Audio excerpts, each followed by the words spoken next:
Hey y'all, hey, welcome to Trade Desk Mo and I's second collaboration.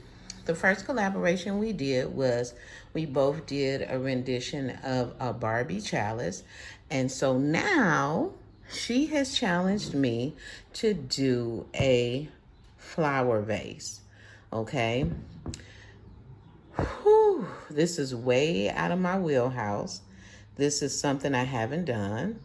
There are 6 sides.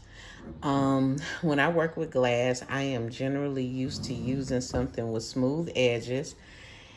And when I say this has given me, I don't know what to do. Because I'm going to be honest with you, when I do flowers, I really like to see the stems and everything. So I figured it out. I'm going to do some type of a peekaboo pattern. And that's where we're at this point. Okay? Be right back. So now what I'm going to do is I am going to tape it off. This is, when I tell you this is a really nice flower base. It's a Libby vase. She got it from Walmart, and I am definitely going to post the link to it in the description box. So what I want to do, I love when glass, you can see some of the glass. So I'm going to tape that off. And then I'm going to, I don't know what I'm going to do. Yeah, I know I'm going to tape the bottom off. I don't want that to be painted. And that's where we're at for right now. Okay. Y'all wish me luck, because oh no, don't do it. Oh no, oh no, oh no. So now I'm going to start taping off the areas that I don't want to be painted. I use electrical tape because it comes off really neat, really clean, and so that's where I'm at right now. So I'm taping the bottom, and that's where we're at. So I'm gonna shut off my mouth and video so that I can go ahead and speed you guys up through this process. Another reason that I like to use electrical tape is because it stretches when you use it. And so that if you need to get around corners, it's really malleable. So, you know, you have smooth edges and clean lines. So just one of my tips to grow on. Okay, so here's the bottom. I'm going to fold all of this good stuff over, because I am going to now cover it so that I can cover this bottom part, okay? So now I am covering up like the heavy glass bottom base, because I want that to show through, because there are some really pretty natural bezels in that. All right, so here is the bottom and the straight lines going across, and now we're going to get ready for the peekaboos. Okay, so what I'm doing now is I am applying electrical tape down each of the 6 sides of this vase. I'm not measuring or anything, I'm simply eyeballing it, and it actually came out pretty good. I am taping the areas that I don't want painted so that it can have a peekaboo effect. So right now I am putting a piece of tape around the top, because I want the top rim to be superty duperty clear. And especially so it can just look like straight up clear and painted stripes down the glass. So this part wasn't hard. Again, like I said, electrical tape is usually the best because it's stretched right around and folded over with absolutely no problem at all. Time to paint. We are in my spray tent. I'm using a color change paint, so I have to do a base coat in black gloss. In the next clip, I'm going to show you the two paints that I use. I'm using Rust-Oleum Color Shift. This is blue to purple. That's over the second coat, and that first coat of black was the High Performance Enamel by Rust-Oleum. Those are my two paints of choice. Currently, I am painting over the black with the color change, and it takes a couple of coats. Where I messed up is I should have had it on some type of turner, because I can see where the heat from my hand kind of discolored it a little bit, but whatever, that's fixable. Okay, so we are back and the vase is painted. I don't know if you can see the color changes throughout. Now, I want to show you some errors. This is probably from where my hand was hitting inside. When you're dealing with any type of metallic paint, you have to be really careful because it goes right around there. I wasn't spraying any heavier, but the heat from my hand has probably altered that flow, okay? So that's why there's drips around there. However, we're not gonna let that stop us, because I have this paint, which is the same blue-purple. It's testers, and I can kind of go over it and fix it. Now, I don't know if I'm going to do it during this video. Might be another video or whatever. Because this paint, if you look at it, is actually like a white color. So it does have to be on top of a black base. So with that being said, let's start taking the tape off so you can see the peekaboos, okay? Okay, so here I am simply taking the tape off of the peekaboo areas so you can see back through the vase, and the electrical tape comes off really good and smooth, and the glass is probably about 90% dry at this point. Okay, so here we are with the color change base, and now we just have to take the tape off of the bottom, which I'm going to spare you the details of that, okay? So let's see. So like I said, I like the peekaboos because I want to see the stems and all that good stuff, okay? I just hate when I'm holding up like this, you can't see the color gradations. You have to kind of move the vase around in order to see how the color changes, all right? Okay, so now we are going to start outlining the sides of each of the painted areas with Rhinestone Trim. I have pre-cut all the pieces to fit up the sides, so I'm only gonna do a couple, one or two in full speed, and then we will fast forward through the rest if I even show it. Now, once we get it up the sides, I'm just gonna cut a little piece to fit in these areas, okay? Okay, so today we are using Gem Tack,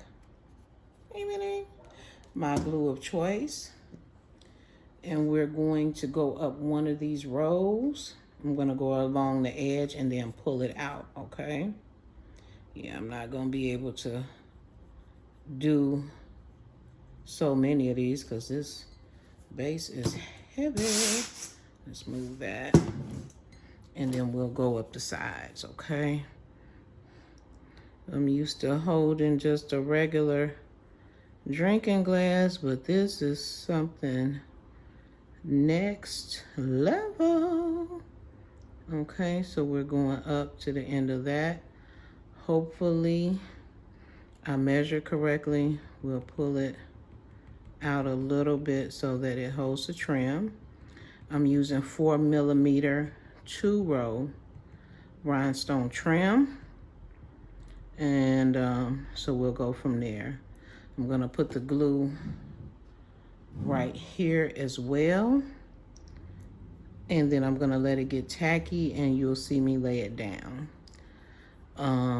As I'm seeing, this is kind of time consuming. It really doesn't make sense for me to put you through watching this, okay? All right.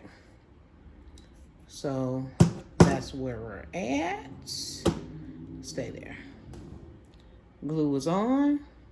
Gonna put the trim, and we'll go from there. And once this gets a little tacky, hence I say the name Gem Tack, because once you get it tacky, you don't have to worry about the gems sliding at all. And that's if you were to use loose gems and the rhinestone trim, because the rhinestone trim moves as well. But because this is going in a straight line, I'm used to working with a glass up this way as opposed to this way, okay? So let's let this get tacky, and then we can start applying. All right. All right. Let's apply this here. All right. Sometimes it twists a little bit, but I want it to be even with the bottom. I want it to line up with that line there. And it looks like we got gold. Okay. The good thing about Gem Tack, it does allow you to maneuver it. It doesn't dry instantly. So you have a little bit of time to work it into whatever areas you need to work it with. So right now, I am looking at the line of the paint and lining it up with that, okay? So that's one down. Let's do the other. Hopefully you can see.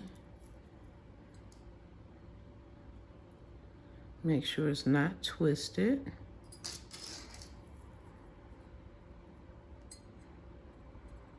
Go here and sweep it over. I'm gonna make sure it's lined up with the paint.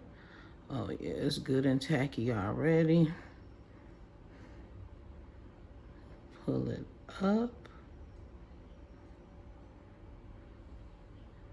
and line it up with the paint, okay?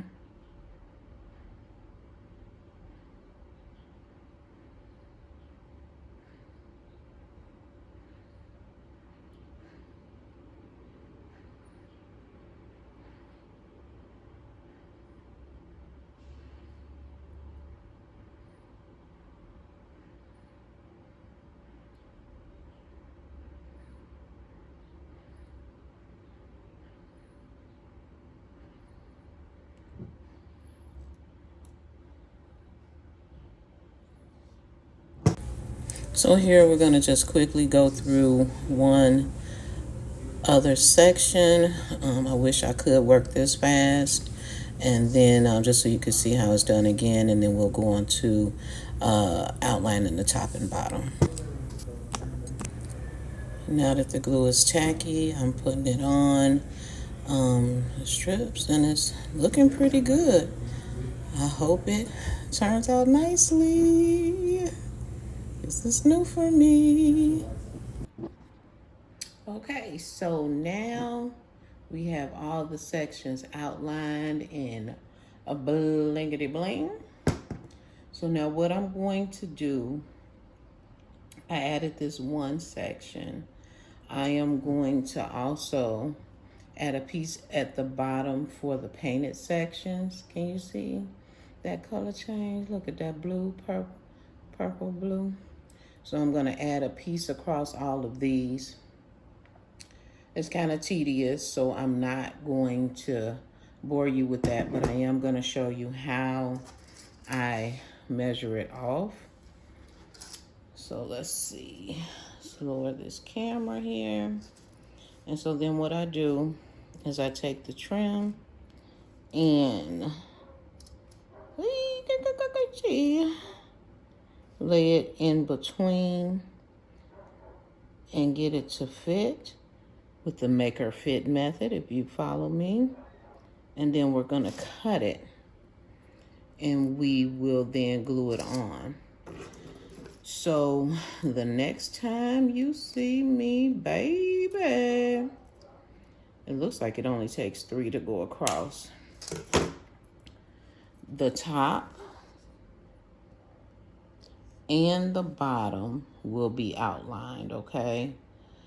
And then we'll take some good old pictures so you can see the finished product. I'm gonna get all my fingerprints out of the inside of the glass. And you'll see the product, the finished product, and that'll be it. All right, see you in a bit. Whew, child, we have come to the end of this video. I hope you like the vase. In this picture, it kind of looks more blue than it did in the others, but it is a blue-purple color shift. I would like to give a warm thank you to Shay at TradeSmo20. Please subscribe to her channel. She has some wonderful creations there. I've learned a lot from her page, and I'm sure you will too. Also, if you like, follow my Facebook page. It's entitled YouTube Resin and Decorative Glassware Crafters. And I'm on all social media platforms, Instagram, TikTok, everywhere under Elite Expressions 15. Again, thank you for watching. I hope you enjoyed this video. Better pictures will be soon to come. All right. Bye.